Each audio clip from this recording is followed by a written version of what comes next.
Welcome everyone. In this video, we are going to walk you through the final database structure of our Spotify-style music streaming database. We'll also explain how the database complies with the business rules and why an ERD is essential. So let's go over the business rules that guide our database design. First, a user can have multiple playlists.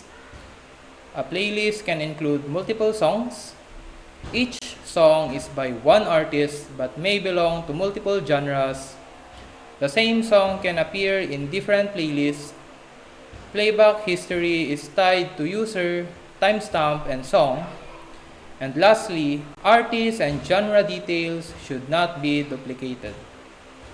These rules ensure the system works as intended and serve as the foundation of our entity relationship diagram. With these rules in mind, let's see the first normal form table overview. In this table, all the information like users, playlist, song, and playback history is in a single table. This design still has redundancies. To address this, we move to the second normal form where we break the large table into smaller ones. So here we have the users table, playlist table, songs table, playlist song table, and playback history table. In this normalization, we remove the partial dependencies from the first normal form. Now let's look on the third normal form tables. So we have the users table, playlist table, genres table, songs table, artist table, albums table, and song album table. In this normalization, we remove the transitive dependencies that exist on the second normal form. We also have playback history table and playlist song table for the 3 and F. So why do we need to normalize?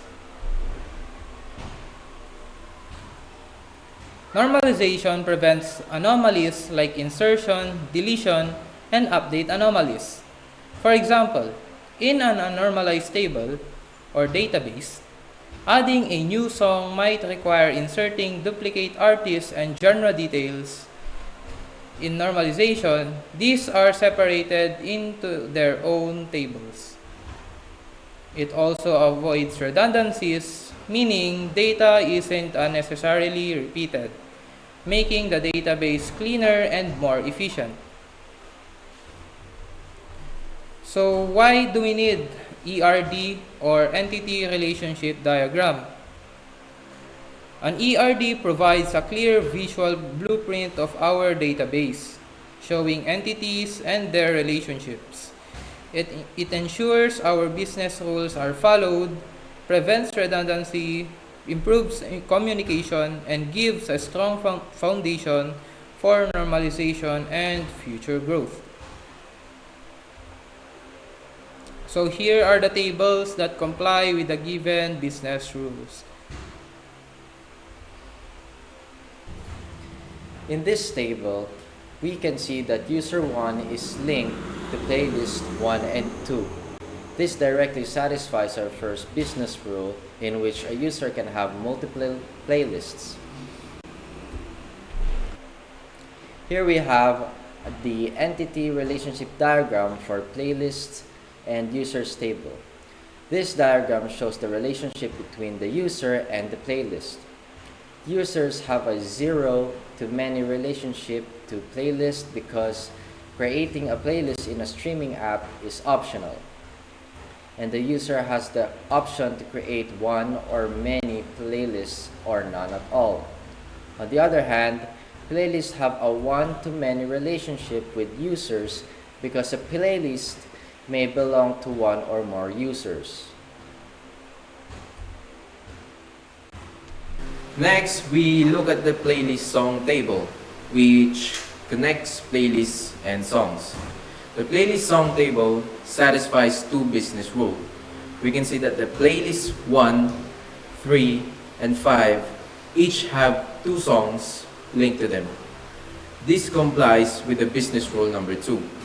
We can also observe that song 1 is linked to playlist 1 and 4 in this table. This also complies with the 4th business rule, where the same song can appear in different playlists. In the ERD, playlists and songs have a many-to-many relationship resolved by the playlist song junction table. This means a playlist can hold multiple songs and a song can be part of multiple playlists. Now let's focus on songs, artists, and genres. Each song is linked to exactly one artist, satisfying the third rule. Each song is by one artist. But at the same time, a song may belong to multiple genres. A genre can apply to multiple songs. By separating artists and genres into their own table, we avoid duplication and comply with 6th rule. Artists and genre details should not be duplicated. In ERD, we see that one artist can have many songs, but each song belongs to one artist. Song and genres have a many-to-many relationship, allowing flexibility and diversity in categorization. So next, we have the playback history table. This table tracks user activity with details like user ID, song ID, stream date, and like status. This satisfies the 5th business rule.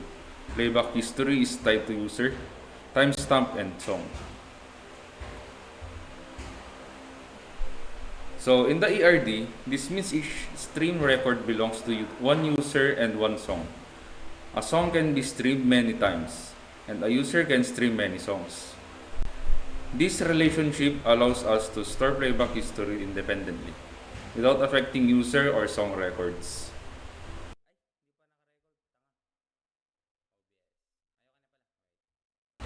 So finally, let's discuss albums.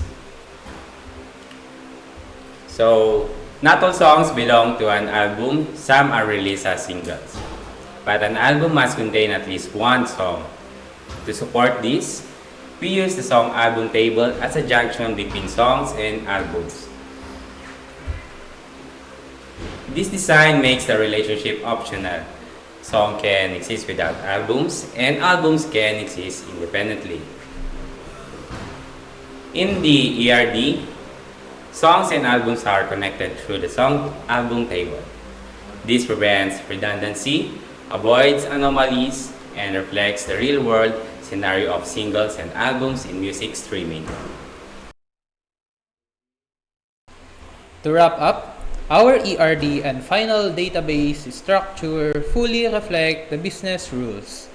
Every relationship between users, playlists, songs, artists, genres, albums, and playback history was carefully designed to avoid redundancy and anomalies. This ensures the database is efficient, flexible, and true to how a real music streaming service should function. Thank you for listening. This is Group 3. Bye!